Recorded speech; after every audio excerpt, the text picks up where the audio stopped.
Great. All right, so just for the recording, just to set this in time, today is Friday, October 14th, just in case anybody of 2022, because everything in the student loan universe is changing, always changing. So again, my name is Jane Fox. I'm an attorney in New York City. I'm a public defender with the Legal Aid Society, a member of our attorney union, and a fellow with the Student Borrower Protection Center. And I do organizing around student debt and PSLF. So I'm here to help you guys understand the waiver. So I'm just going to go ahead and share my screen. All right. And okay. Oh, well, I'm at the bottom of the slide deck. So let me just go all the way back to the front. Okay. You're seeing everything very quickly in reverse. Okay.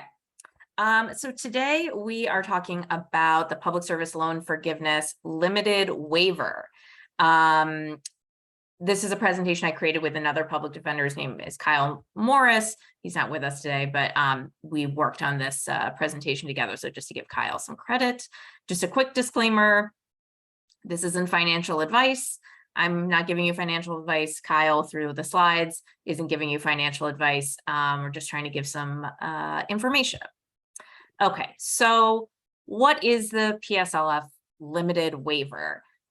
Essentially, the limited waiver was announced by the Department of Ed in October of 2021. Essentially, they announced that they were going to make some temporary modifications to the PSLF requirements so that more people could qualify previously ineligible payments. The way to think about it is it is not a new program. It's an expansion of the PSLF rules, a loosening of the rules, and it's temporary. The Department of Ed essentially used their authority under the HEROES Act of 2003 and the COVID-19 pandemic to say we need, we're going to have this national emergency. So we're going to relax these rules without going through the typical administrative law process that they would need to permanently change the PSLF regulations. I'm going to say this a million times. There is no waiver form. There is nothing specific to the waiver that you're not going to really see the word waiver that much in the materials that you're going to be using. It is one form for everything. So it is just the PSLF form. It used to be called the Employment Certification Form or an ECF. They kind of stopped using that term. It's the PSLF form. And that's what we're going to be talking about. Okay, so how do you start? In general, basic questions about PSLF can be found on studentaid.gov. Studentaid.gov is the website run by the Department of Education for student borrowers. It is the best resource that you are going to have about student loans, federally backed student loans. Some of the information on studentaid.gov you might see replicated on your loan servicer's website, but I always tell people just go to studentaid.gov because they are a government agency, they are independent, impartial, and their information is the information you need. On studentaid.gov, you can go to the loan forgiveness tab, and under there is a whole section on PSLF where you're going to find their FAQs, you're going to find their PSLF help tool, which I'm going to get into, and just more information. Again, you do not want to rely on your loan servicer for information in this process. You want to rely on Ed. Again, the PSLF application is one form for all. There's no separate form for the waiver. If you're looking for information on the recently announced Biden cancellation plan, I would recommend you check out the Student Borrower Protection Center's website, which is forgivemystudentdebt.org. They have a really, really good FAQ section that they're constantly updating specifically about the cancellation that Biden announced at the end of August. I'm not going to be going into that as part of this presentation.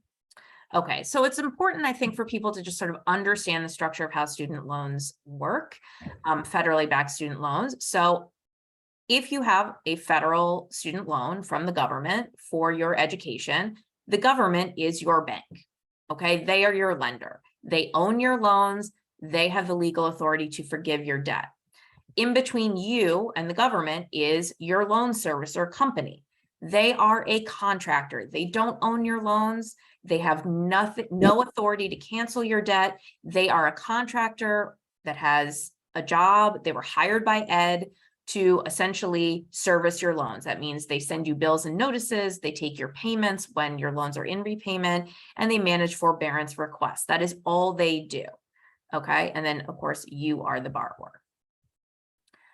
Loan servicers cannot be trusted, okay? They are invested in servicing loans. That means that they get paid by the government for each borrower contract they manage, and they're financially invested in keeping you in repayment for as long as possible. They don't want your loans to be forgiven because then they would lose the contract to service them, okay? And they have a very long history of giving false and misleading information, particularly on PSLF, and steering borrowers either away from PSLF or into forbearance.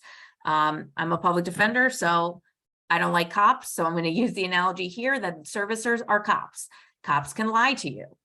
Cops can tell you, oh, I'm going to call the judge and get your case dismissed when you're sitting in the interrogation room. That is never true. Just like cops are not calling the judge to get your case dismissed, your loan servicer is not going to help you get your loans forgiven.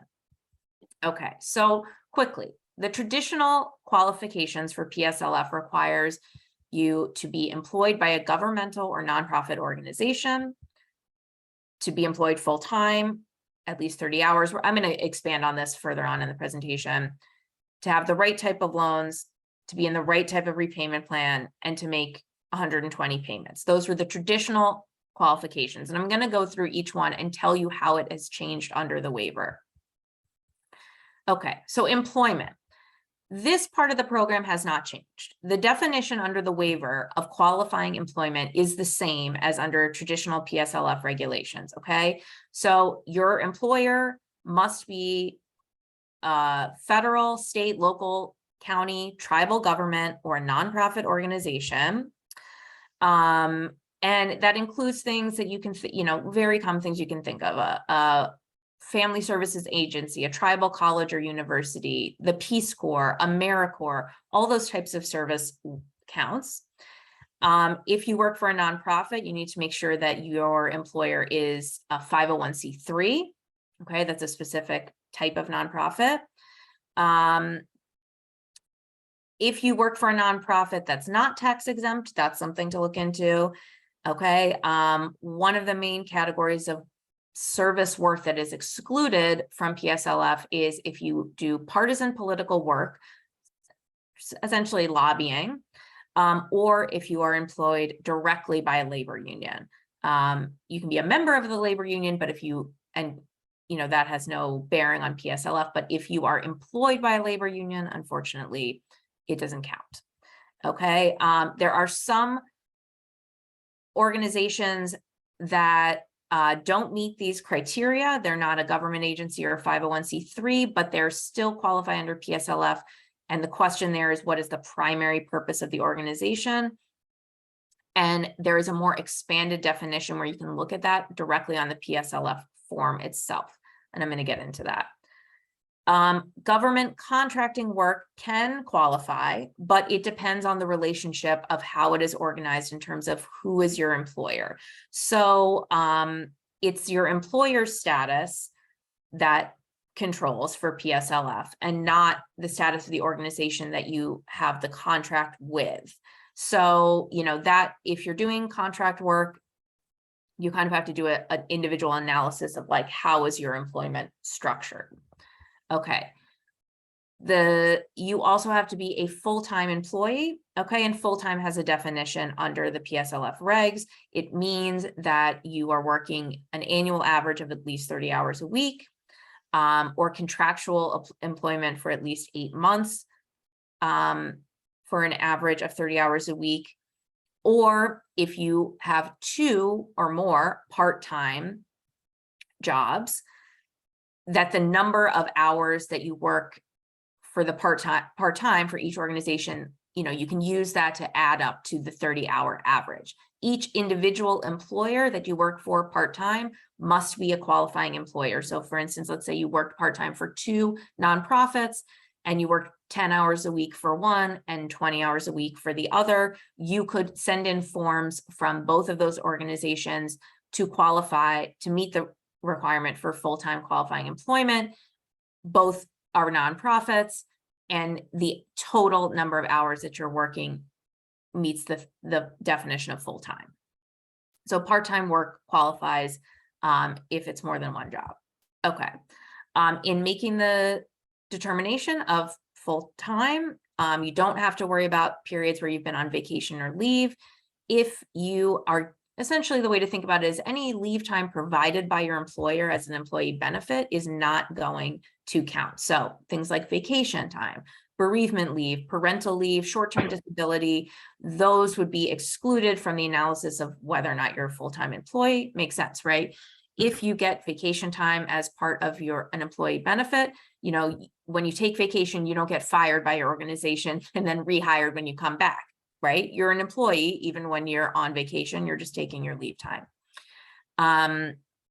In addition, if you took any leave time that is covered under the FMLA, that would be excluded. So you don't get penalized if you took FMLA time off from your job, it was unpaid and it was covered.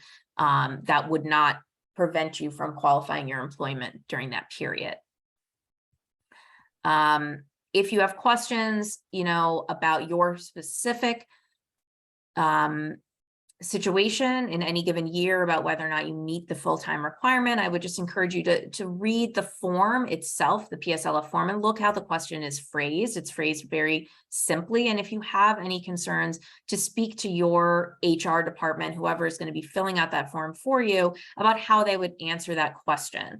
And sometimes it's a simple conversation that you can have to sort of explain to the HR person the definitions and how they can fill out the form.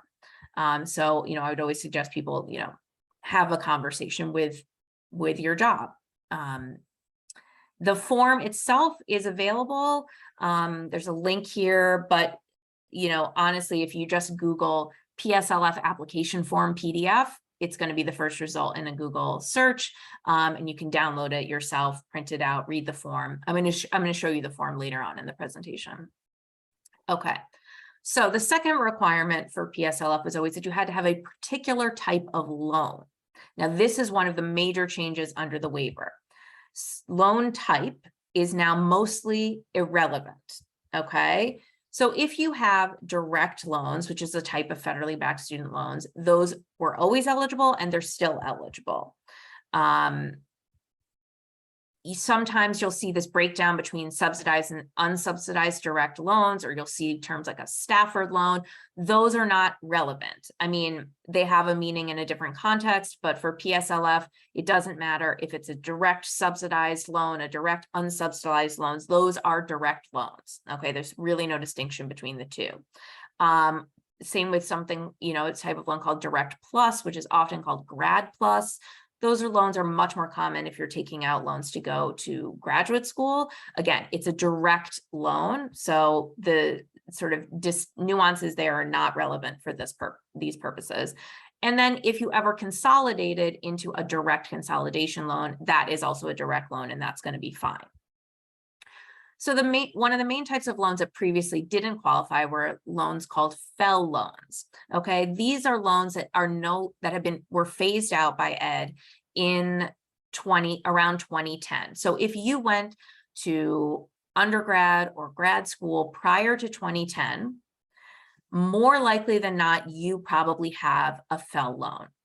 If you went to school after 2010, you won't have this type of loan because they phased it out and you weren't able to take it anymore. So, that's one kind of easy way to sort of gut check, do I have a FEL loan or not? If you went to school after 2010, you don't, because you couldn't take it.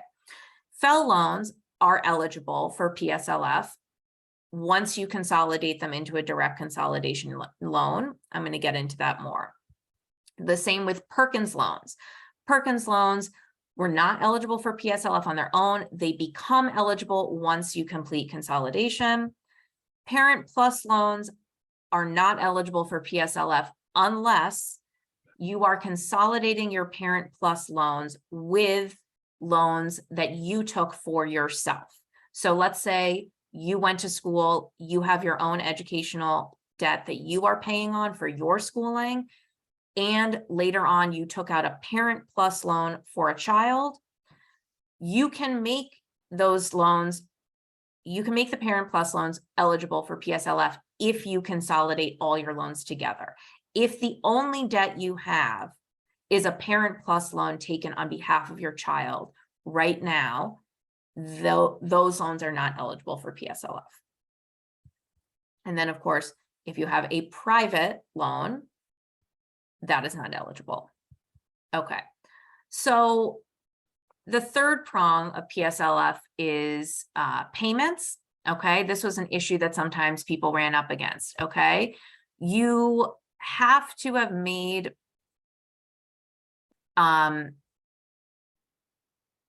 there was always a requirement that the payments had to be on time, and that had a specific definition.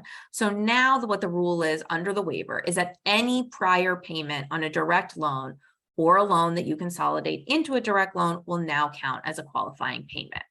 So that means that if in the past you had previously made late payments, they will now qualify. If you had previously made partial payments, they will now qualify. This has always been the case. If you were in an income-driven repayment plan and you qualified for a $0 payment, if that was your approved IDR amount, that will qualify, and that isn't really a change. Just a reminder that you can only receive credit under PSLF for payments made on or after October 1st of 2007. And the reason for that is the effective date of the law that created PSLF, and there's nothing written into the waiver that allows them to grandfather in payments made prior to that date. That just is what it is. In order for them to change that, the Department of Ed would have had to, they would have had to pass an amendment to the law. Okay, so October 1st, 2007 forward, that is the period that's relevant for PSLF. Okay. All right. What about forbearance? Because people have periods of forbearance in their payment history. In order to qualify a given month under the waiver, you still have to have made some kind of payment to get a particular month to count. And in general, under the waiver, time in forbearance does not count unless the time in forbearance meets these specific conditions. So this is something that you may have heard about, that Ed announced in April of 2022 that starting sort of this fall, January 2023, they're going to be doing what's called a one-time income-driven repayment adjustment. This is an automatic thing that is going to happen.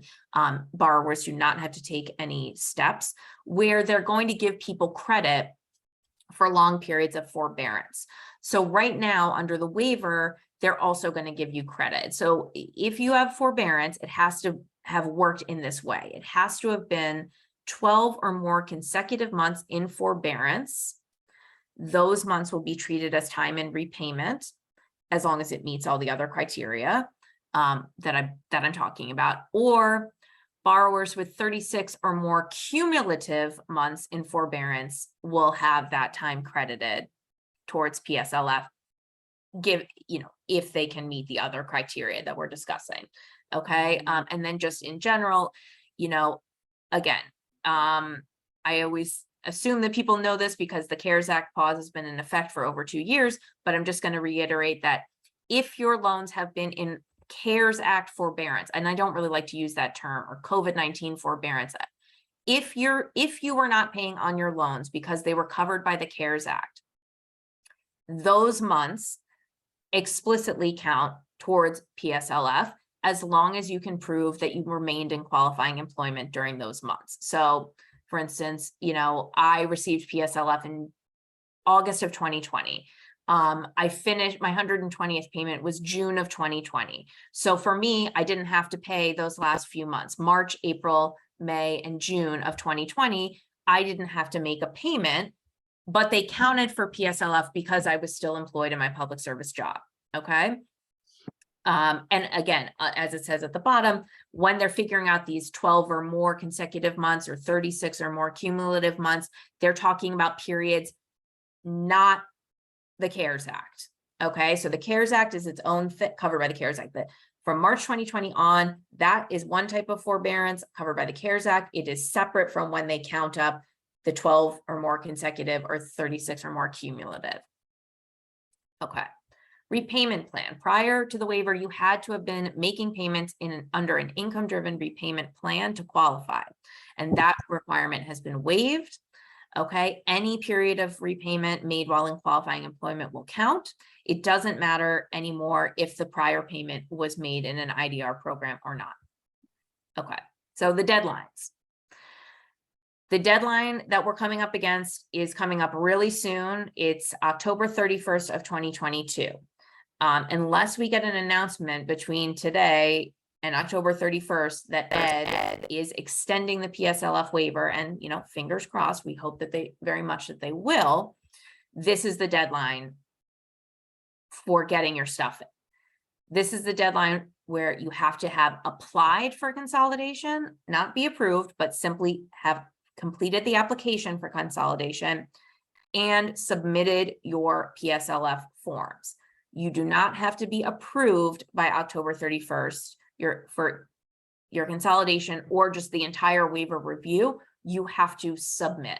Okay, think of it like you're applying to college. There's a deadline for getting your application in, and then you wait 6 months to find out if you've been accepted. That's how it works. Okay, you just have to get your paperwork in.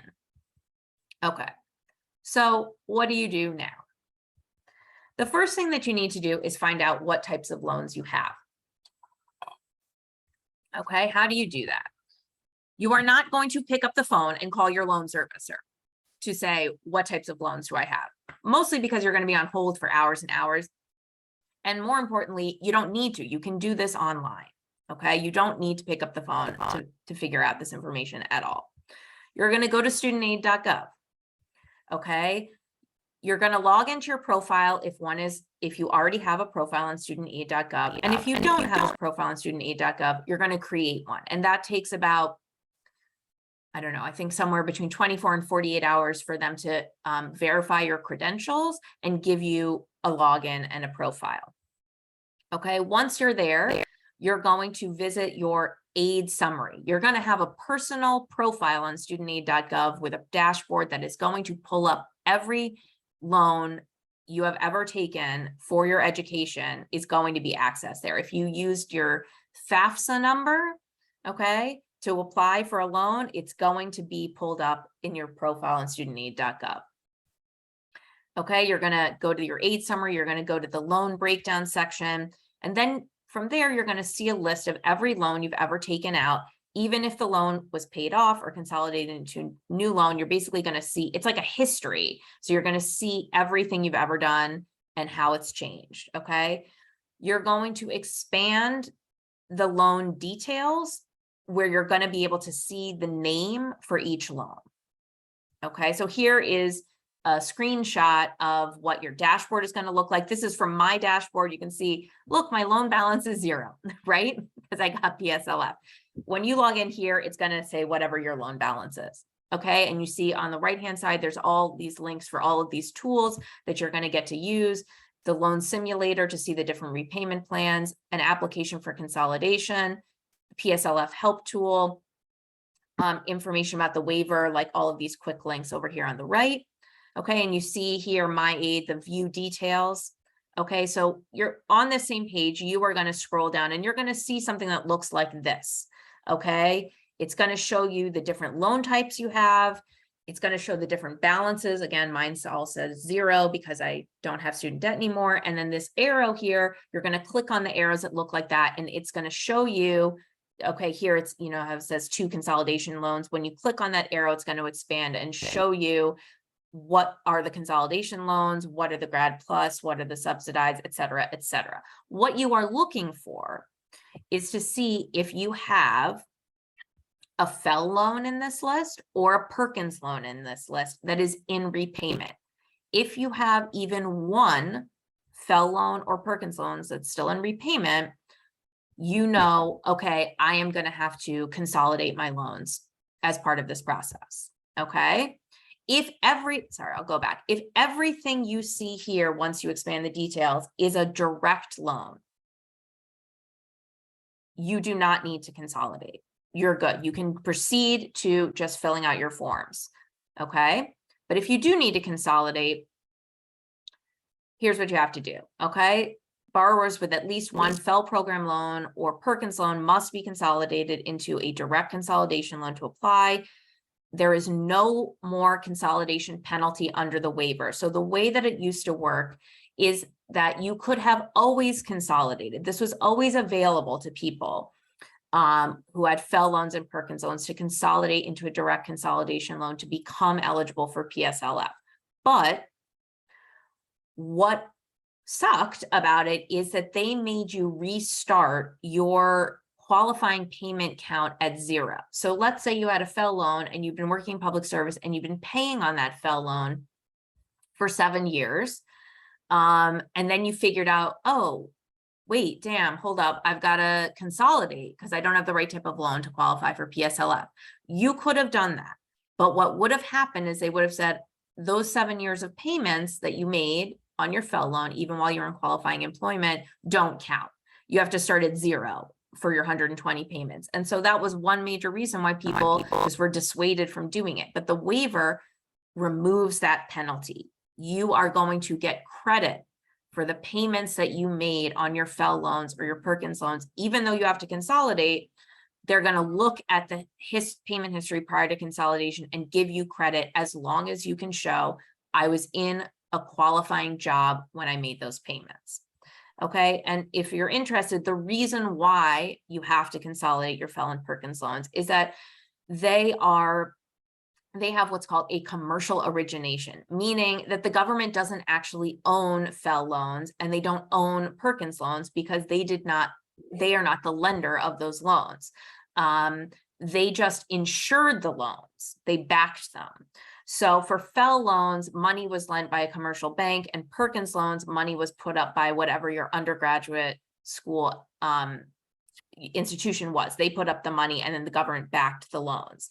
And, you know, there's like this is like legal mechanics. It might not be important to you, but essentially the reason why you have to consolidate is you have to transform those loans into a direct consolidation loan, because then that is a loan that the government owns and that the government has the legal authority to forgive or cancel. So they cannot cancel a loan they don't own. So that's what consolidation is basically taking up all of your little individual loans, like a big rubber band, and they're putting it together into a giant rubber band ball that you might have on your desk. And it's a new loan called a direct consolidation loan. So how do you consolidate? Again, you are going to go to studentaid.gov. You're going to click on the tab, the loan repayment tab, and you're going to pull up a page that looks like this, and you're going to log in to start the application for consolidation. Filling out the application is not that long. I mean, I think it probably takes people somewhere between 10 and 15 minutes to complete the consolidation application, and you just do it all on studentaid.gov. Okay, a couple of tips for the process. When you apply for consolidation, you might see, especially if you've been paying on a FFEL loan, you're going to have a much higher interest rate on your new direct consolidation loan. And I'm going to tell you now, that's okay. Why? Because you don't care what your interest rate is, because you have a path to consolidation. To cancellation, right? You're going for the big one. You're going to get your debt canceled. So if you're applying and you're consolidating your loans, but you know you already have probably 120 qualifying payments, who cares what the interest rate is on the direct consolidation loan? Because you're never going to pay on it, right? You're going to immediately get it canceled. Even if you don't have 120 payments, but you've got, you know, some amount, let's say you've got 100 qualified payments and you've got 20 more payments, yes, you might have a higher interest rate going forward. But again, it's for a finite number of months before you achieve full cancellation of your debt. So I would rather pay a higher interest rate for 12 months, then have like a lower interest rate on debt that I have no idea when I'm going to pay it off, right? It's simple math, okay? It's a higher interest rate for a shorter period of time versus a lower interest rate for debt that's just going to go on and on and on forever, right? In the end, the higher interest rate, you actually spend less money, okay? The application is going to ask you to select a servicer, and you're going to choose Mahala. Mahala is a servicer that has the PSLF portfolio and is going to be processing your waiver application. And then it's going to ask you to select an income-driven repayment plan. Now, again, this is one of those things that's unique to you. If you believe you have 120 payments, selecting an income-driven repayment plan is really not, it's pretty academic because you are not going to enter repayment, most likely. If you're not sure if you're going to have 120 payments or not, you should choose the income-driven repayment plan that's most beneficial to you. And again, you can use the loan simulator on studentaid.gov to compare roughly a ballpark how your payments come out across the different plans. Now, just be aware that when you use the loan simulator, you are going to see plans that are not IDR that might have a lower payment. So make sure that you are narrowing in on the IDR plans in the loan simulator and ignoring the ones that don't count, because you don't want to sign up for a plan and instantly get yourself back in a position where you're making payments that don't count because you're in the wrong plan. And finally, you can always change between IDR plans at any time through studentaid.gov. There's a drop-down menu where you will be given the option to change repayment plans. So, you know, if a month from now, 2 months from now, 2023, whatever, you want to switch between IDR plans, you, the borrower, can do that at any time. Typically, they complete the switch between plans within one billing cycle. So it typically doesn't even mess you up. You know, you don't lose a month for the processing time. It's very quick. Okay, employment certification. So this is a screenshot of the PSLF form. You're going to see it says, you know, you'll see like temporary expanded PSLF. I mean, temporary expanded PSLF is like, you don't even have to worry about it because basically the waiver is bigger than temporary expanded PSLF. So like, I don't even refer to it because it's just kind of collapsed under the more generous rules of the waiver. So this is the form that you're going to submit to apply for the PSLF under the waiver. This is also the form that you're going to submit if you're still working towards 120 payments. My recommendation is send in this form once a year to qualify your employment as you go, or anytime you change jobs, okay?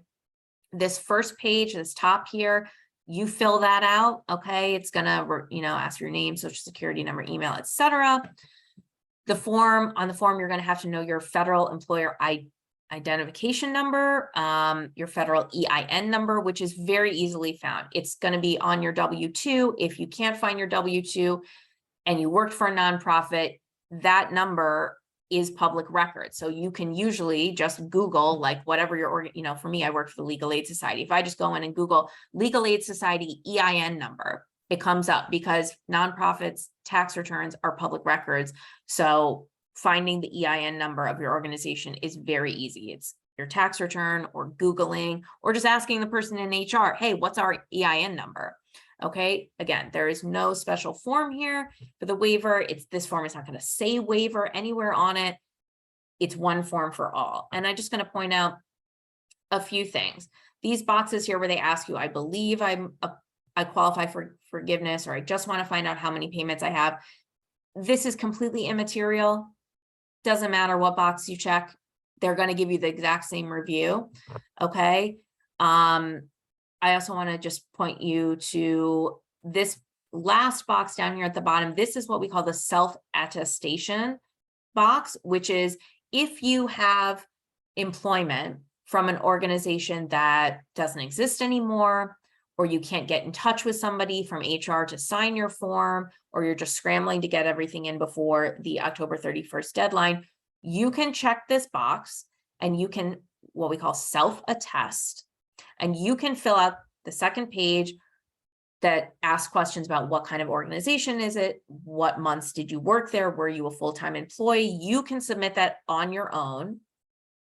And what will happen if you self-attest is that it doesn't mean that your application won't be approved. What it means is that Ed or your servicer really will have to do a little bit more due diligence. And usually how it shakes out is they either do the work to confirm that you worked for a nonprofit that at one point existed, but has, no longer exists. Like they'll kind of see like the filings, like, okay, this nonprofit hasn't filed any taxes since 2015. They just went out of business. I mean, I shouldn't say went out of business, but they just decided to close. Or if the organization still exists, then they will call the organization, be like, can you confirm for us that this person worked for you? So it does not mean you won't get PSLF. It just means most likely your application is going to just take a little bit longer, but you can use that option. Okay. Send in your PSLF forms. Again, it is one form per qualifying employer. You can use the PSLF help tool on studentaid.gov to generate your forms, and there's a whole sort of application process there. Or you can print the forms and complete them manually, okay? I just want to make everyone aware of, I'm sorry, this says the PSLF form, but what I meant to write is the PSLF help tool can be sort of buggy, and I don't use it every day, so I only know about the bugs when I hear from borrowers about issues they're having. But some common issues that hopefully have been corrected by Ed IT have been that, you'll get some sort of pop-up and it'll say your loans are in forbearance, so you're not eligible. And usually that's because it's sort of pulling from your account and seeing that your loans are in forbearance covered by the CARES Act. Ignore that. Okay, it might tell you, according to us, you don't have 120 payments. Ignore it. Just click through. Okay, or your employer may not appear in the database. So one thing that's nice about the PSLF help tool is if someone from your organization or you have previously sent in a PSLF form and the employer has been certified as qualifying, like it's in Ed's database, it'll auto-populate the information for that organization into the form.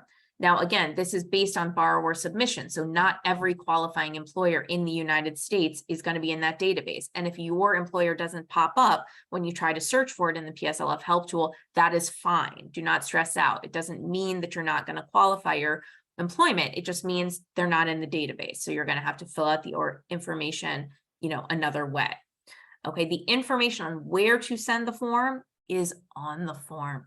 It's on page 4 of the form. There's going to be a fax number, a mailing address, and a URL for how to upload your forms to Mahala.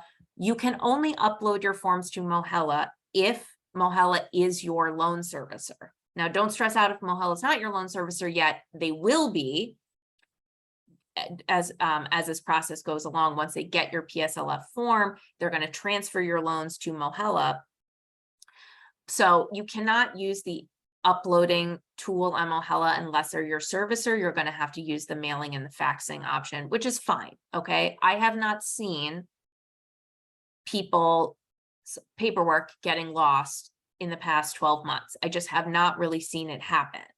I know it's a big thing to, everyone's nervous about, and this is why the phones can, like, everyone is calling Mahala and waiting on hold for 4 hours just to find out if their forms got accepted, because you don't get a confirmation, or if you mail it, was it received, etc. Take whatever steps make you feel comfortable. If you're faxing it, save the fax confirmation so you have proof. Yes, if anything was to happen, you can prove I submitted my forms before October 31st. Or if you're mailing it, go on down to the post office, get certified mail, so you get a receipt.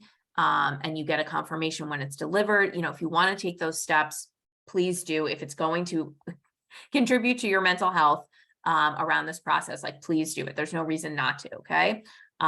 Finally, you need to make sure that your forms have wet signatures. Okay. So on studentaid.gov, there's a whole area where they tell you what types of signatures are acceptable. Okay. So you're going to see this list. Again, hand-drawn signature from pad, mouse, or finger, fine. Using a cursive font or any other font, nope, they do not like a typed signature. A scanned photo of a signature that was handwritten is fine. digital certificate-based signature is not okay. A wet signature that was drawn in ink and sent to us in its original form, like if you just literally sent them the form that you got signed in an envelope, that's good. Okay, so signatures have been a source of frustration. People have had their forms kicked back. So just make sure you're getting a wet signature, one of these approved types before you send in your forms. Okay. So what if I use the waiver and I'm not at 120 payments? That is fine. That's a great way to use the waiver. What you want to do is you want to make sure that you are enrolled in an income-driven repayment plan when repayment starts. Now, right now, they're saying that repayment is going to start in January of 2023. We will see if we cannot get that deadline pushed back, but let's assume January 2023, you're going to be paying again. Make sure before then you are enrolled in an IDR plan. If you get a response to your waiver and you know how many payments you have left, you're going to make a plan for that debt. Okay. Again, for some people who have FFEL loans, your monthly payment in an IDR plan may come out to be higher per month, but again, you got to pull back and think about that as it's a finite number, because what's going to happen is you're going to get a response to your application. You're going to know concretely, like, I have 15 payments left to make, right? And then you can simply do the math on that monthly payment to figure out, okay, my payment's going up to $400 a month, and 400 times 10, et cetera, right? Then you'll kind of you will know exactly how much money you're on the hook for to get to that full cancellation. And you can, sit down and make a plan for that, right? Okay. In sum, just to emphasize, there is no penalty for applying. There's just no penalty. There is literally no reason for you not to do this. If you have ever worked in public service while you've been paying on your student loans, send in a form, get a count. You'll just know. You'll know what your count is, and then you can make decisions from there. How much longer do I need to work in public service? Et cetera, right? Like, just submit it, because there's nothing that it's not going to hurt you. And it is only going to put you in a position to get closer to cancellation. You are going to have a path to cancellation. Okay.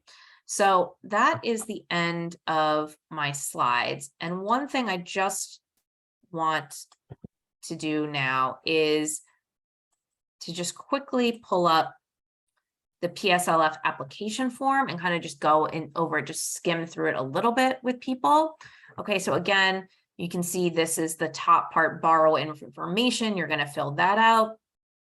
You'll see these questions about, I just want to find out how many qualifying payments I have, or if my employer's qualifying employer, or I believe I qualify. Like, it honestly doesn't matter what you check off here. Okay, down here, check this box if you cannot obtain certification. That's the self-attestation option. Okay. Page 2 is the main event. This is the page that either gets auto completed in your in PSLF help tool, or your employer will fill this out by hand. So look, just to demystify the process, you can see how simple it is. Okay. It's 13 questions. Okay. So name, EIN number, address, do they have a website? Then they're simply just going to write in, what day did you get hired? What day did you quit or leave the job? Or check this box if you're still working there. Okay. And that's going to allow them to add up the months. They are going to tick off a box, full-time, part-time.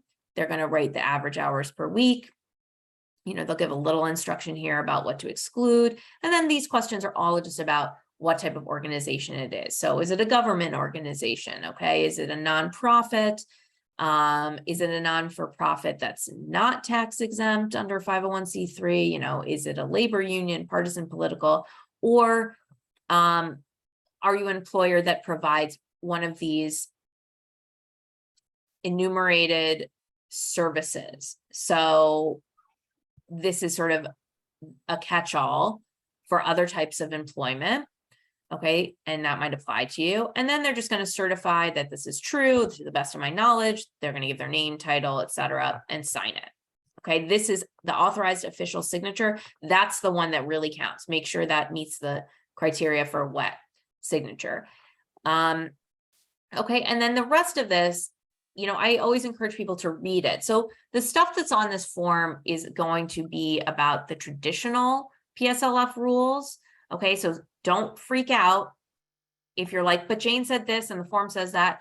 Again, these do not reflect the waiver changes. These are the traditional definitions, but there's some useful information here. Like if you are looking for the definition of qualifying employment, look, here it is. It's on page 3 of the form. You're going to read this whole section. It defines full-time. It defines authorized official. It just all of the things that you're like, what does that mean? It's on the form. Okay, again, here we are, page 4. This is where to send the completed form. Okay, mailing address, fax number, URL, Mahala's website, the number to call.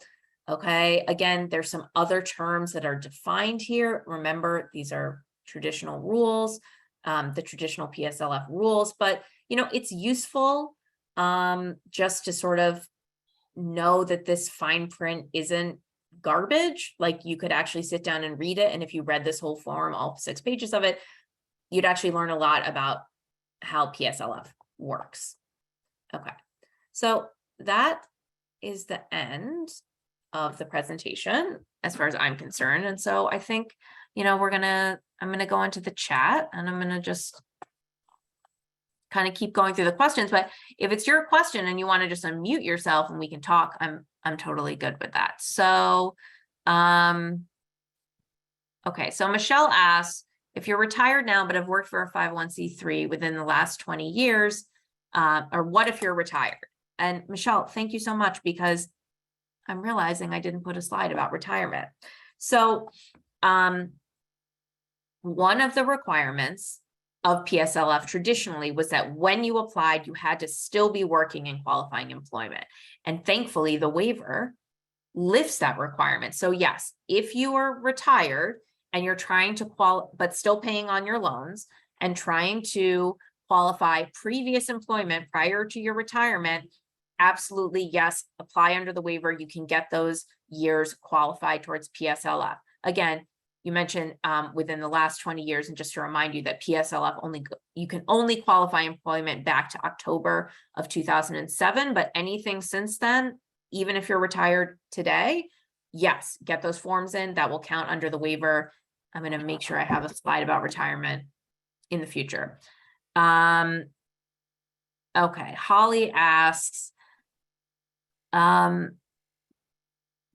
okay, so this is about a question about being close to getting PSLF, having about 115 of 120 payments and fearful to take the Biden cancellation. So I would say that you don't have to be afraid of those things, because they're kind of, it's a big layer cake and we can just eat our cake, right? So, and this is going to happen to people, right? There's nothing, those two things are not in conflict, okay? Because many people who are eventually going to get their debt canceled through PSLF are also eligible for Biden's cancellation. And nobody has said, oh, you can't have one or the other. So it's kind of immaterial in the sense that, like, if you have 5 more months left to pay, yeah, sure, right, come January, apply, or I mean, come October, sorry, whenever the application is released, like you can apply for the Biden cancellation, you can submit your PSLF form at the same time. Like those are not in conflict with each other. A fear about something getting messed up with your account. I mean, look, you have to understand the process here. When you send, all that PSLF is, all it is a request from the borrower for Ed to review your payment history and see if any of your months of repayment qualify. That's it. When you send in the form, a PSLF form to Ed, all you're saying is, please look at my payment history. Oh, by the way, here's where I've worked. That is it. They're just going to do a payment review and credit any payments towards PSLF, and you, the borrower, can do whatever you want with that information. So, you know, like it's not, I don't know how to sort of explain it, but these things are happening simultaneously, and they're not in conflict with each other, I guess is the best way to explain it. You know, again, should you bother with the $10,000 or $20,000 worth of forgiveness application? It's up to you. You can have both is the best way to answer that. Thank you, Jane. Sure. Okay, Dee Dee asks, can you combine the months received from PSLF and the IDR waiver? So that's a good question. Yes, the income driven repayment adjustment and the let's say you get months credited. How do I explain this? Because they're kind of at two different time periods right now, but the IDR waiver isn't going to be another opportunity to qualify months for PSLF. So your PSLF qualifying payment count is just, it just is what it is. They don't care what process brought about that an individual month to be qualified. So whether you got a month qualified under the PSLF waiver or later under the IDR adjustment, it doesn't matter. A qualifying month is a qualifying month. They don't really care about like what source it came from. So yes, they will be combined. And that's one thing that I say to people is if you have these long periods of forbearance that count under the IDR waiver, like that is a way to sort of shoehorn in things that maybe were going to be left out of the waiver. So like they kind of, it's like a big melting pot where things are happening simultaneously to give you as much credit as possible. Okay. So Nathan has a question about Parent Plus loans. He writes, I have a substantial amount of consolidated debt in my own name, which is on track to be forgiven in August 2023, and some Parent Plus loans, and wants to know how consolidation will be implicated. So I would say consolidate your Parent Plus loans and your individual debt, because that way you can get the Parent Plus loans credited towards PSLF. Essentially, the way it works is they will look at the payments you made on your non-Parent Plus loans, and were you in qualifying employment during those payments, and you'll get credit for them for the credit on the new consolidation loan. So I really don't think there's any downside there. And I think it's a fantastic, like it's a good situation to be in if you have your own debt and a Parent Plus loan to consolidate them and use, that's the only way you can use PSLF to discharge your Parent Plus loans. So there's no worry that right now, doing it right now, just given that I just worry because I've got a huge amount of debt and I worry about that being at risk. So what is it? Because I'm consolidating. Okay, so this is what happens. I'll try to walk you through the steps. You've got your Parent Plus loans, right? And they've got a payment history. You've got your own debt and that has a payment history.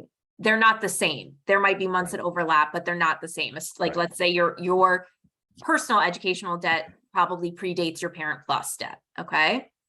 So what happens when you consolidate the Parent Plus and your other loans is that you have one new loan and it's called a direct consolidation loan. Okay. When they apply the waiver, they will look at the payments you made on your personal debt and review those payments and match up the employment, and you will get credit for those months towards PSLF. Okay, so think of it this way. If there was a month where there was only a payment on your Parent Plus loans, but not your individual loans, and you were in qualifying employment, that month wouldn't count because the payment was on the Parent Plus loans. So you can read about it on studentaid.gov. It's a little bit complicated, but essentially that's how it works. Does that make sense to you? Yes. Yeah, so there's really no downside, you know? Okay. Yeah. That's helpful. Yeah, and again, go to studentaid.gov. go to the waiver section. If you search and find, like search for the word parent, you'll get immediately to the section that explains this. Okay. Okay. All right. Okay. Marina asks, Marina is an adjunct. Okay. In New York, where they just changed the rule about how to calculate. Okay. So this is a kind of complicated question that maybe goes beyond this training. So I think the best way to answer this is that like you don't calculate the time when you like the calculation of how to figure out adjunct work, especially under the new law, and how to qualify that for PSLF. That is the responsibility of your employer. You don't have to do the math. They're supposed to do the math and comply with the law. So I would take it to them. I would make them aware of the change in the law about how to calculate the time, and like it's their responsibility to figure it out. So sit down with the person in HR and just make sure that they're calculating your adjunct hours correctly under the law. Yeah, there's a lot of nuances with the adjunct calculation in New York now, and it's a little bit beyond the scope of this, but that would be my recommendation, is that you don't have to do that math. And can I just like, how much of it do I fill out? How much of the form? Just like the EIN, or just kind of just send it their way? And I mean, like, read the form. Yeah. Read the form. I mean, technically you're only responsible for filling out page 1 and they fill out page 2. Like you could leave everything on page 2 blank and be like, can you fill this out for me? Yeah. That's how it's supposed to be, that they are responsible for the information on page. That's what they're certifying. Okay. Like sometimes employers don't want you to fill out page 2 because they're like, no, I'm the person who's signing the form and certifying the information. I want to be able to say I filled out the information. So yeah, really, you don't have to fill out anything on page 2. It's their responsibility to fill out page 2. Okay. And so I can't use the self-help tool basically because I input all this stuff and. Yeah, probably not. I wouldn't. Okay. And really, I mean, the tool really only fills out the most basic information anyway. It's like the name, the address, I mean, you can just look that stuff up and fill it.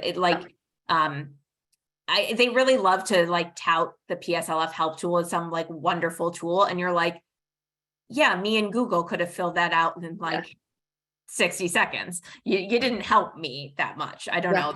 They love this tool, but yeah. So I would just recommend printing it out and bringing it to them. Okay. And last silly question then, where do I get just like a blank PSLF form? Just Google it. Just literally Google. I mean, the PDF is available on studentaid.gov, but they used to have it they used to have it in a place it was so easy to find, and now it's like really annoying to find because they're trying to drive people to the help tool. Yeah. But I just literally Google PSLF application PDF. It's the first search result, and then you'll get a link to the PDF that you can download. It's up to a blank PDF of it. Perfect. Thank you so much. Yeah. Okay. SRS, is it too late to consolidate now? No. But you have to have submitted your consolidation application by October 31st. Okay. They can see, like Ed will see when you apply for consolidation, and you don't have to have your consolidation approved by October 31st because it actually takes about a month to get it approved. You just have to have completed the application to consolidate before 10/31 and submitted your PSLF forms before 10/31. So earlier in the waiver period, we were telling people like finish consolidation completely and then send in your forms. And now because we're up against the deadline, Ed has actually said, no, it's okay.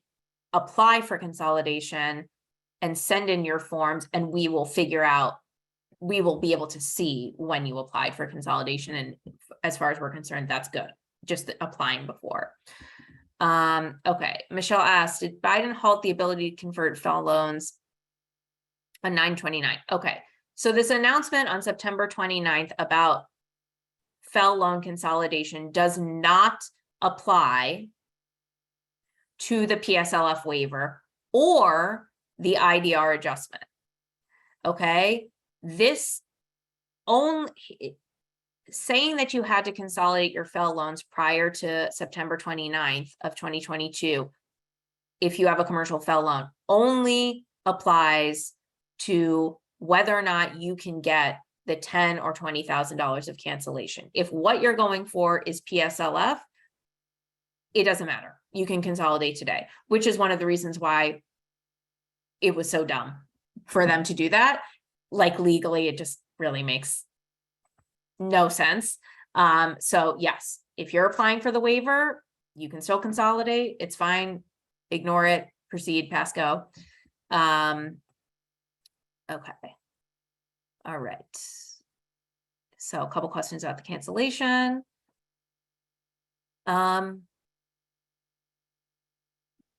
Is the 12 or more or 36 or more?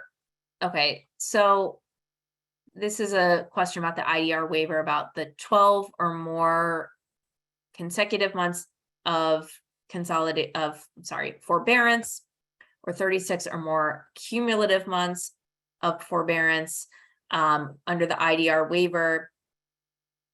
And I don't believe it has a limit. I mean, it's the plain language, so it has a lower threshold, but you know, if you've got 12 or more or 36 or more, they haven't said that there is an upper limit there. Okay. Yes, and Tony points out, I believe the limit of forbearance under the normal conditions is 36 months, and that is kind of gets to the point in the sense that the limit is that under your master promissory note, you are only actually ever entitled to a certain amount of forbearance over the life of your entire loan. And those have different, people have different, I guess, counts. So depending on what type of forbearance you were in, you know, it's 24 months or 36 months. There are some scenarios where you can get even as long as 48 months of forbearance. I believe that's right for some of the medical forbearance periods. But yeah, I guess the upper limit is just is a product of just what was actually in your master promissory note to begin with, which sets up like the maximum number of months of forbearance you could have ever taken.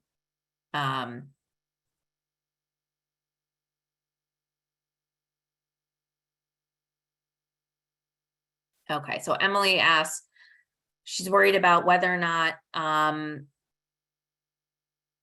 she will get credit for the months that she was paying on loans prior to consolidating. And I'm going to say again, the waiver removes the consolidation penalty. And Emily says that she graduated from school in 2017. So chances are consolidation is much less of a concern for you to begin with, because if what you have is just a bunch of different direct loans that were never consolidated, you don't even need to consolidate for the waiver, because the reason why people need to consolidate is to transform a previously ineligible type of loan into a loan that can be canceled by the government.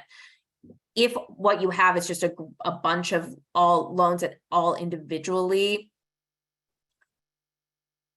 qualify for PSLF, then you don't have to consolidate. There are reasons sometimes why people do, but in terms of just a straight like PSLF, like you can have like a grad plus loan and a direct loan, like as long as they're all direct loans, like you don't have to consolidate them. You only have to consolidate if somewhere in the mix there's one of those ineligible loans, and you will get credit. Okay. Mary Jo asked about servicers. What about Nelnet? Is that an okay servicer? Why is Mahala better? They are all trash. They're all liars, and they all have the same position to you, the borrower, as somebody who they don't want to get cancellation. Why did they choose Mahala, not Nelnet? I don't know. Ask somebody at Ed. Like, to me, they're all bad. There's no meaningful distinction between them. So you should hold them at all of them at arm's length. And also you don't get to choose who Ed designates as a servicer that's going to handle PSLF. So you as a borrower can't be like, I'd really love my PSLF forms to be reviewed by Nelnet, not Mahala. You don't get to make that decision. Ed designates who is going to process the PSLF forms. So it's kind of immaterial. Okay.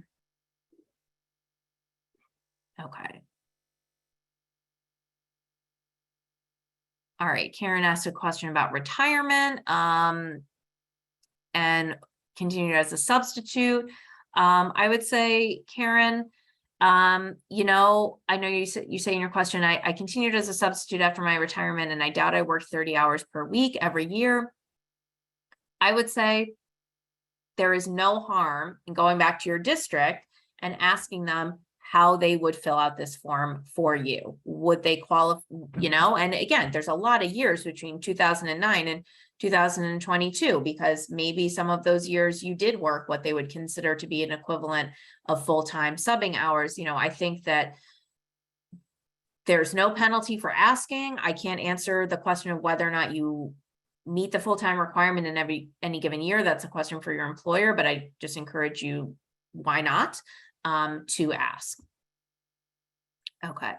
SRS, what if I did not annually certify my employment? It's fine. There's no requirement for you to annually certify your employment. I just tell people to do it as a best practice because it helps people just not have to go back, you know, 10 years or more to like get paperwork, and to just do it as you go. But again, there's no requirement that you do it annually. So if you're sending in a bunch of forms to kind of get up to speed and get current with your employment, that is fine. You just need to send in one form per employer.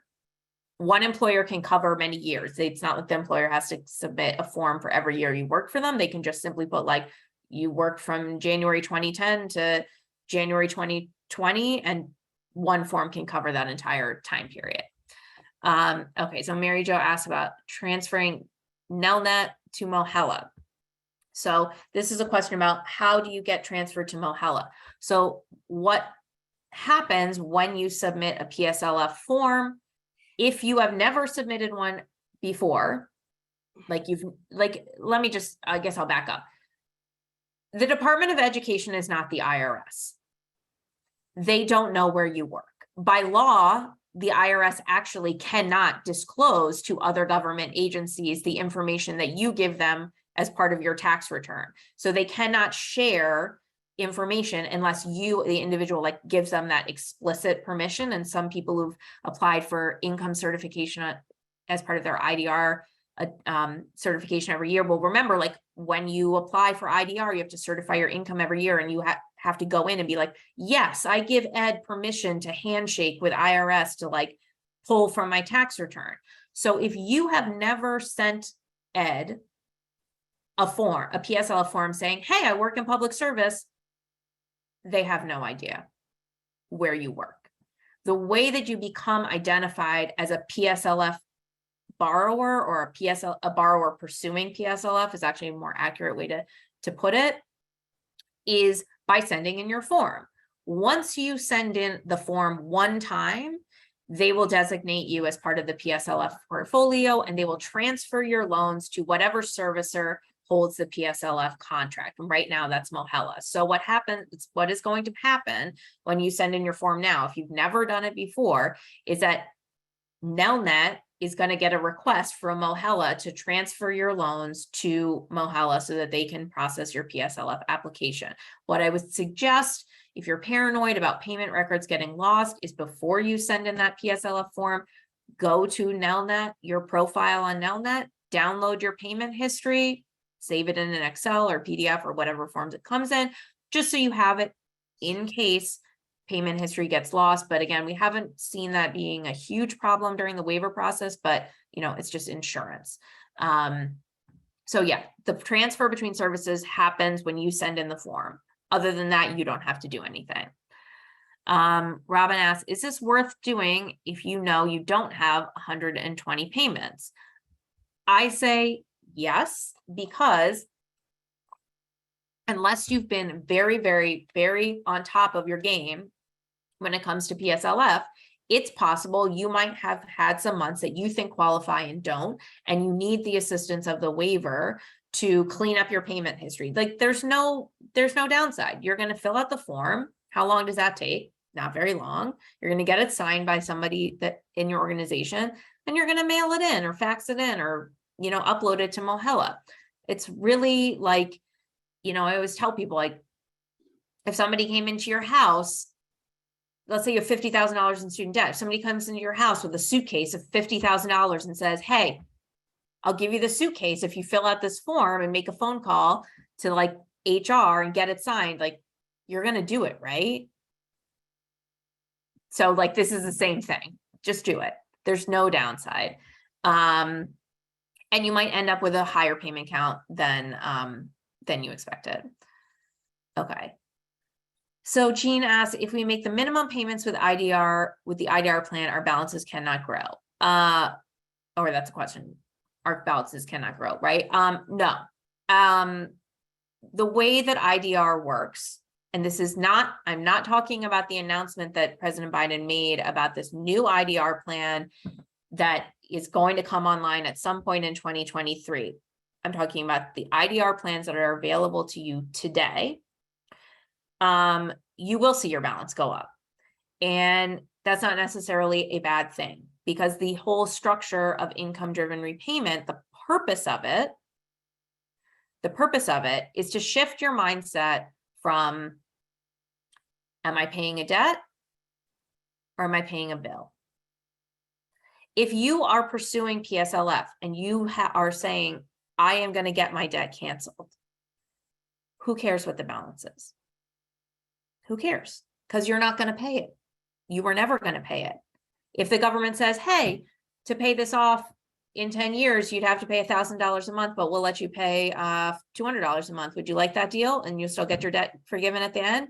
Yeah, of course you're going to take that, even though it's going to add to your, even though with interest, your debt is going to go up and you're going to see that number rising. Like, this is the mental shift that you have to make around IDR, which is just that IDR is a benefit that the government is offering to you to be able to pay less per month. You have to make sure that while doing IDR, you're also committed to the path to PSLF. Okay, there's like different, you can think of it as, I don't really like to think of it as like carrots and sticks, but there's different incentives. Like, this is how PSLF was structured. They're like, we're going to let people pay less money so that they can afford their monthly bills. Their debt is going to increase because of interest and negative amortization, but we're also going to say, if you do the service, we don't care, we'll forgive it all. I mean, like, for instance, like when I graduated from law school, I had $95,000 in student loans. When I got my debt forgiven 10 years later, I got $195,000 in debt forgiven. I did not care that my balance had increased because it got wiped out. I didn't pay it. So, you know, that's the thing that you kind of have to think about. It's not traditional debt. Boomers don't understand this.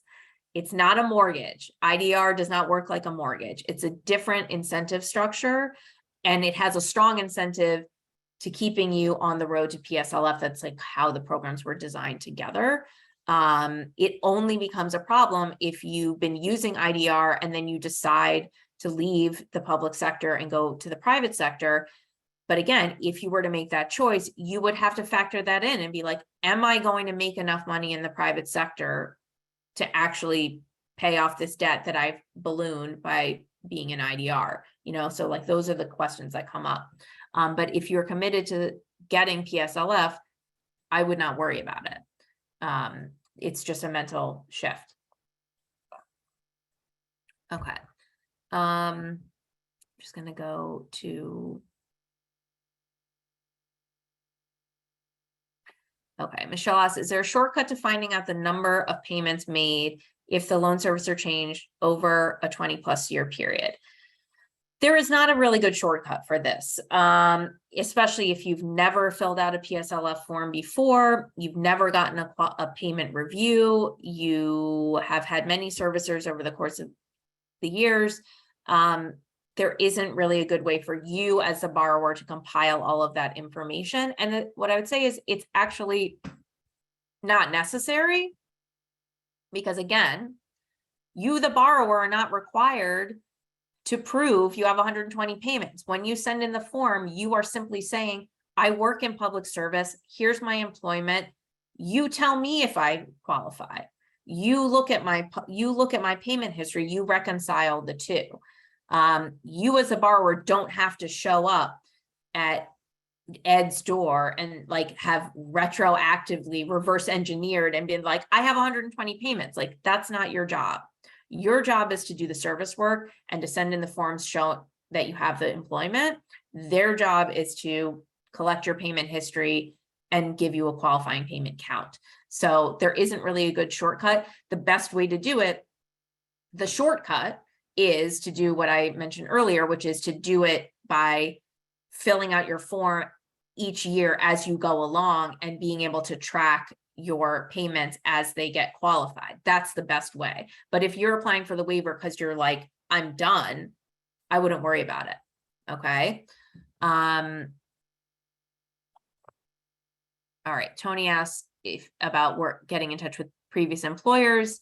Yes, like if you need a form from a previous employer, you're going to have to get in touch with them. You're going to have to, and the thing is right now, many employers are doing this, like my own employer, the Legal Aid Society. I talked to the folks in HR who fill out the PSLF forms. They're like, yeah, we're totally inundated because we're filling out forms for everybody who's currently working here. And then we've got thousands of employees who are coming back to us to get the forms filled out. So especially with the university there, I'm sure this, you're not going to be the only former employee who's calling them up being like, can you fill out my PSLF form? Okay. So I wouldn't worry about it. Dee Dee asked, my PSLF application is listed as processed, but I don't see any payments credited. What do I do? Nothing. The waiver process is incredibly bureaucratic and slow. And the very last place to update is going to be your online payment account. I don't work for Ed. I'm not collecting data on this. I'm just telling you what I've seen anecdotally organizing borrowers. I'd say for most people, it takes them about 3 to 6 months to get the first response to their waiver application. And that was before we've got Mahala and the transfer and everything, but like the first, 9 months where it was just Fed loan, you send in the form, you're not getting a response back that they started processing it for 3, 4, 5, sometimes as long as 6 months, especially if you have a very complicated payment history where they're contacting like multiple servicers to get your payment records, etc. So people want to go on their online account and just smash that like refresh qualifying payment button all day long. And then when they don't see it update, what do? They pick up the phone, they get on the phone with Mahala, they're trying to find out, they're trying to get somebody to tell them something, they're like in tears, they're calling me, they're posting on Twitter, et cetera, et cetera, et cetera. And what I would say is, do not engage. You submitted your forms, they will get there, they will be processed. It is going to take much longer than it should and much longer than you actually want it to take, but it will happen. And I just also want to say to people, the first letter that you get is likely going to look like a rejection. And when you get that first letter and you freak out and you think this Jane Fox woman is a liar, you're going to take the letter, you're going to go fold it up, put it in a drawer, and you're not going to worry about it, because you're going to get another letter in 3 weeks or 4 weeks that says, oh yeah, no, like we just sent you this auto-generated letter based on the old PSLF rules, but like now we've looked at your account under the waiver rules and like here's all your qualifying payments. So it is difficult, it is hard. If I were in charge of this process, that is not how I would be doing it, but that is how they're doing it. So again, if you get a letter in the mail in response to your application and you're like, it says I'm rejected, you should be like, wow, that's great. That means that they're doing my payment review, because that's all it means, and put it away and know that another letter is coming. Maybe at least one, more likely, usually 2 letters. But when you get that first letter, that means that like you're in the queue, you're in the hopper. They're actually looking at doing your payment review right now. Okay. All right. So Mary Jo asks about applying for the, we are kind of covered this about applying for the binding cancellation and PSLF. And again, like it's kind of neither here nor there. You can do it or not. Okay. So Shayna asks 2 questions. First, all of my loans have consolidated in the title except for one, a direct unsubsidized loan. And do I have to consolidate this? It's hard for me to say specifically, but I'd say in general, if what you have is a direct consolidation loan and a direct unsubsidized loan, you don't have to consolidate. What sometimes happens is that the loans might have different qualifying payment counts depending on your specific repayment history, which I can't go into with you right now. Like you have to kind of think about like, what would be my payment history on the consolidation loan? Like, and what would be my payment history on this direct unsubsidized loan? And if they're not like totally the same, what you're going to have is like a different qualifying PSLF qualifying payment count for each loan. And for some people, like it's immaterial, because what if the counts are 130 qualifying payments on this and 140 qualifying payments on this loan? Like that would be a difference that would be totally immaterial because they're both over 120. So there's like different scenarios there. And like for some people, it is better to like just have one qualifying payment count. It's hard for me to answer that in the abstract of not knowing your specific payment history, but as long as it's a direct consolidation loan and the other loan is a direct loan, like both can be eligible for PSLF, and the answer is they might not be eligible for PSLF at exactly the same time, is generally how it works. Okay, the second question is, all of my loans are in forbearance from 2016. I've never made a payment, but now I'm employed at a qualifying employer, and should I apply instead of paying my loan servicer? So you should apply, because again, now we're seeing there's possibility that if you've been working while you've been in forbearance, you might get a lot of those months qualified towards PSLF. So absolutely, you should apply. And whether or not you should remain in forbearance when repayment turns back on in January is really a question I can't answer because it has to do with like your specific financial circumstances. Just know that like you're going to get your payment adjusted, your qualifying payment count adjusted for the prior periods of forbearance, but you're not necessarily going to keep that ball rolling into the future. Okay, there is going to come a time where you're going to run out of forbearance, and if you don't pay, you'll be in default. So I would recommend, yes, apply, see what your qualifying payment count is. Number 2, look at the income-driven repayment plan options that are available to you, and depending on your income, you might qualify for a much lower monthly payment under one of those than you think. You might even qualify for a $0 monthly payment if your income is low enough. So I would just explore those options, because the name of the game is do not default. Default hurts you, and forbearance has a limited runway. So you want to kind of explore what your financial options, because you don't want to put yourself in a position to default, because that is where you start messing up your credit and just a whole other host of consequences. Okay. So just gonna skip through.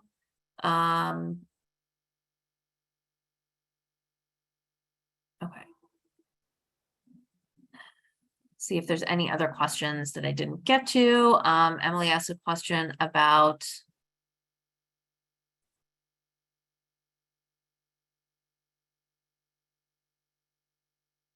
grace period.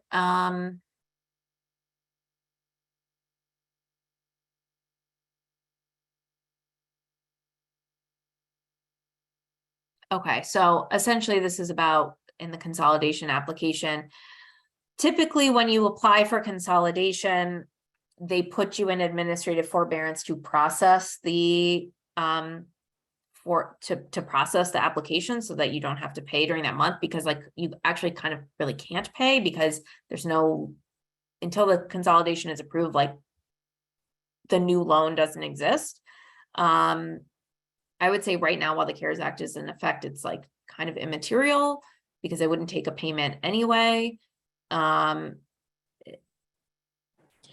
I was just wondering about that. Sorry, When I was I think you're at really in the weeds here. I really don't think it makes any difference right now.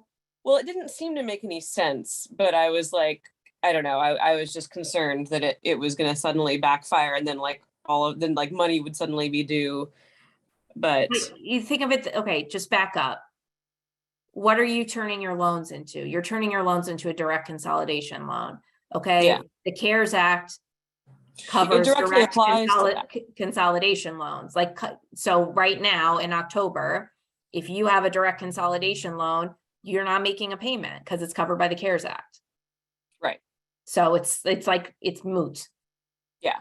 Yeah. Okay. I just wanted to be sure. I have like a lot of neuroticism about this. Yes, yes, it's okay. Just fill out the consolidation application. Like that is the most important thing. But yeah, that's a question that doesn't really, it's kind of mooted by the fact that what you are transforming your loans into is a loan that under the CARES Act is not going to require you to make a payment. Right. Okay. I just wanted to confirm that because it's just, you get these little messages and then you're like, oh God, what is going to happen now? Right. But sometimes you just, when you get those little messages, just like take a minute, read it, and you have to think about all of the different things that are happening, like, and what it is you are actually doing. Like, what are you doing with the consolidation? What kind of loan are you actually creating? A direct consolidation loan, and then what rules apply to that? Right. No, I understand. Yeah. Okay. Okay. So Michael says he consolidated his loans earlier this year and submitted his PSLF form and submitted it to FedLoan, the prior servicer, in May of 2020. And they acknowledged the receipt, and he hasn't heard anything from them except that he was informed that his loans were transferred to Mahala, and now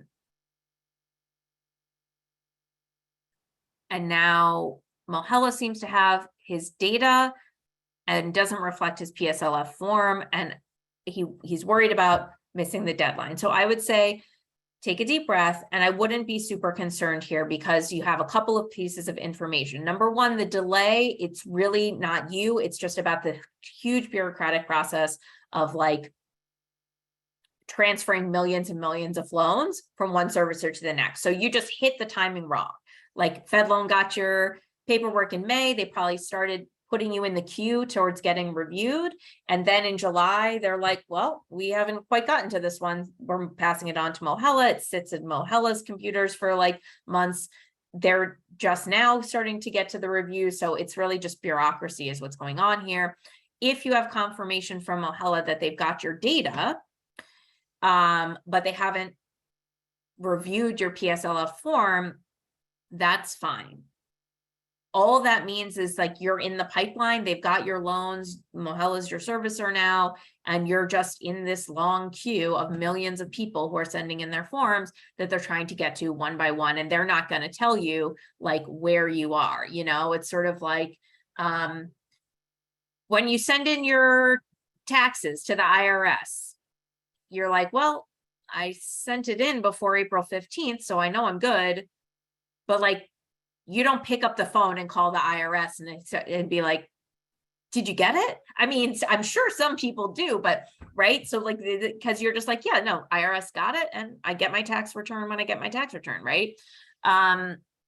So if you are really, really freaked out, what you can do is simply send Mahala your forms again, if that's what you want. And then you'll have a set of PSLF forms that you can say, I sent to them before 10/31. So you can do that just for peace of mind. It is like, I don't think it's necessary in this scenario. But again, if it's going to make you feel better, you've got the forms filled out already. You're a Mahala borrower, go to their URL and just upload the PDF, and like, you know, and then you've got peace of mind. Okay, Mary Jo asked about a child who's in college qualifying for a Pell Grant, and does that mean anything for her personal loans? No. Your loans have nothing to do with your child's loans. Your child's eligibility for cancellation has nothing to do like with your debt. I mean, the binding cancellation for Pell borrowers, essentially the way it's going to work is like that. And they've actually, as of earlier this week, I think you can go online. They've like previewed what the application is going to look like. And it's really just going to, you know, if your son is still being claimed as a dependent, and it's going to, like, they're just going to say, like, what is your income? And that's going to guide whether or not, you know, what his eligibility is. But like, there's no question on that application is going to ask you, like, did you get PSLF? Oh no, your son can't have his cancellation. It's just like, they're not connected. So it doesn't have any impact there. Okay, so Tony asked if I've already submitted the PSLF form through my current employer, do I have to worry about this deadline? Or do I need to add my former employer? And I would say you need to get all of the forms that you need reviewed in by 1031. So if you have a chunk of payments that you want reviewed under the waiver that's from a former employer that were made while you were working for a former employer, you need to send in the form for the former employer before the deadline. Okay, so I'm sorry.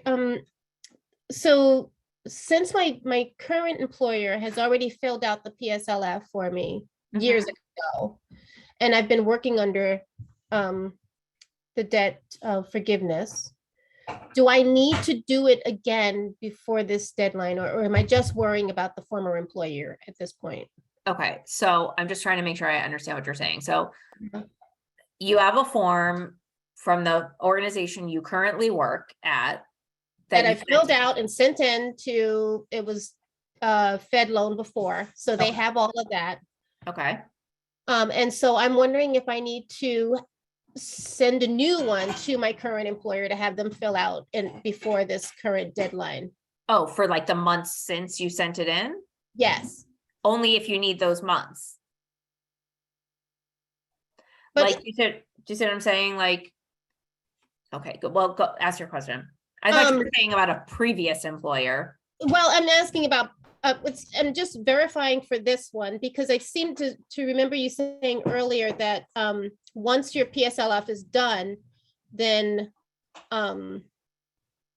it's good. I mean, it's in your public service loan is your public service loan is counted for the time that you're employed. For whatever information you told them. If you have months that you want to qualify and you have never sent them a form saying, hey, during those months, here's where I was working, they're not qualified. Okay, so if I sent in the form in 2015 for my current employer, I'm all covered up until now because I'm still working for that current employer. You're covered up through the date you sent in the form. The form says, ask for your employment dates, right? And let's say they filled out the form on April 1st. And they signed the form on April 1st and they checked still employed. It would cover up until April 1st. If you want from April 1st to now to count, you have to send in a form that qualifies those months. Oh, okay. So I would have to do it until October 31st, 2022. Or just a date in October. Yeah. Oh, okay. All right. So right. I need to do it's it again. tied to what dates are on the form. Okay. All right. Thanks. So I do need to do it again for my current employer and for my past employers. Okay. Yes. Okay. Any month you want to have covered, they have to have a form that covers that month. Okay. Thank you very much. Yeah. Okay. Okay,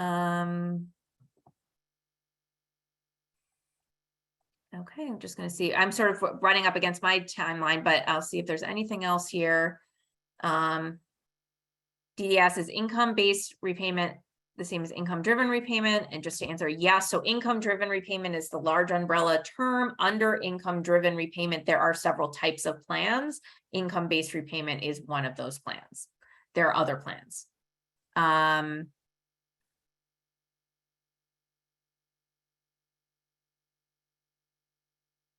Okay. I think that's everything. Okay, Dee Dee just had a question about default. If you have rehabilitated your loans, if you were previously in default and you rehabilitated and you're now back in good standing, the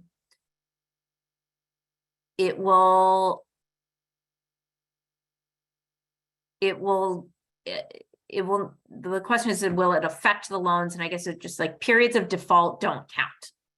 If you've gotten yourself out, if you were working in qualifying employment while your loans were in default, you can't get those months to qualify for PSLF. If you've gotten yourself out of default and you're now back in repayment, or repayment status is what they call it, then you can qualify those months. But a month in default in qualify can't count for PSLF, I guess is the easiest way to answer that. Okay, I think I answered every question. There's still 17 people left. Thanks guys for coming, and I hope that was helpful. And you know, I wish everybody the best of luck, and please tell your friends, and please encourage family members and anybody you know is in public service to apply. Like, just get it in. And you know, there's really no downside. And then even if you don't get 120 payments qualified, just know you're going to be on this road. And you're going to have some clarity, right? You're going to have a clarity about how many payments you have that are qualified and how many you have left to go. And it's just easier to make decisions about where you want to work in your life if you know that, right? So anyway, thanks so much for attending. I hope it was helpful.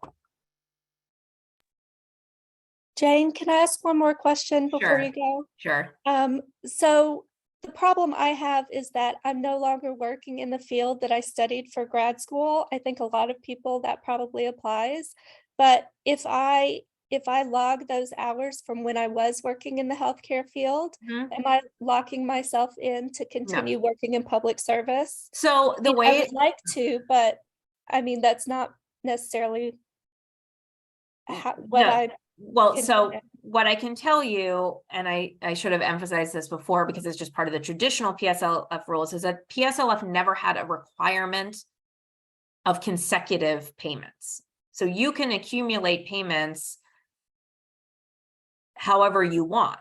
The way the program was designed, it was designed to allow people to come in and out of qualifying employment as they desire to, whether it's because they switched jobs to the private sector, took a leave of absence from work, weren't working, et cetera, all of the reasons why people change jobs.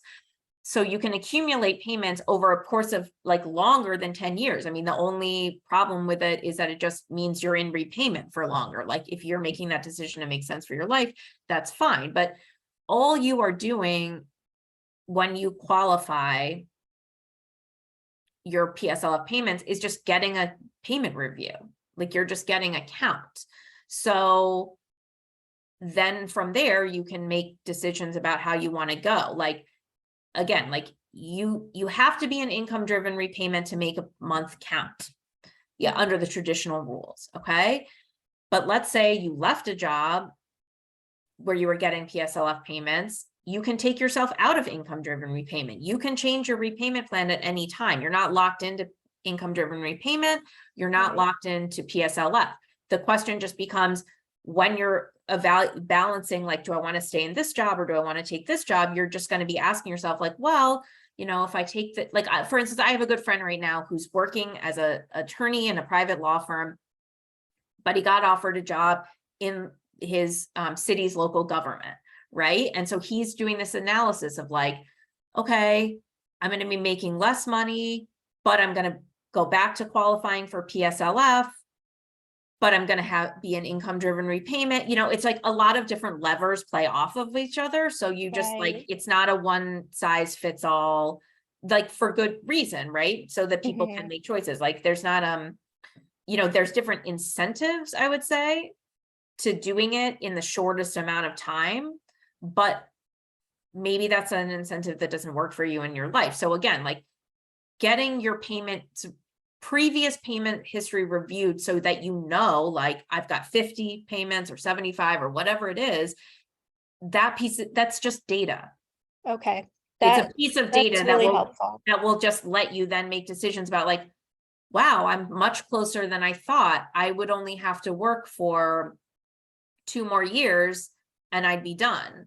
Yeah, I know I am going to get a job. Like, do you know what I mean? Like it's so hard to say in the abstract, but you think of it like that. It's a piece of data that's going to tell you what the incentives are. And it also depends on how much debt you have, your expenses, you know, for some people, like most of the people that I work with who are lawyers, like they have they have so much, their debt is too high. Like they are never going to pay it. So for them, that's an incentive where they're like, yeah, I would never take a job that doesn't qualify for PSLF because I've got $300,000 in debt, right? Like but if your debt was something more like 15,000, you've got different, just different things to think about. Like to some people that might be something that they could pay off in a couple of years. Like it's really depends, but there's no downside to getting your payment history reviewed and just knowing how far along you are. Okay, thank you so much for answering that. That clears no up a problem. lot of things for me. I It's appreciate really it. unique to the individual, but again, it's a piece of data. You're not locking yourself into anything. Okay, great. Thanks so much for doing this. Yeah, no problem. Okay. All right, guys, this was great. I hope it was helpful and I wish everybody the best. Okay. All right. Thanks so much.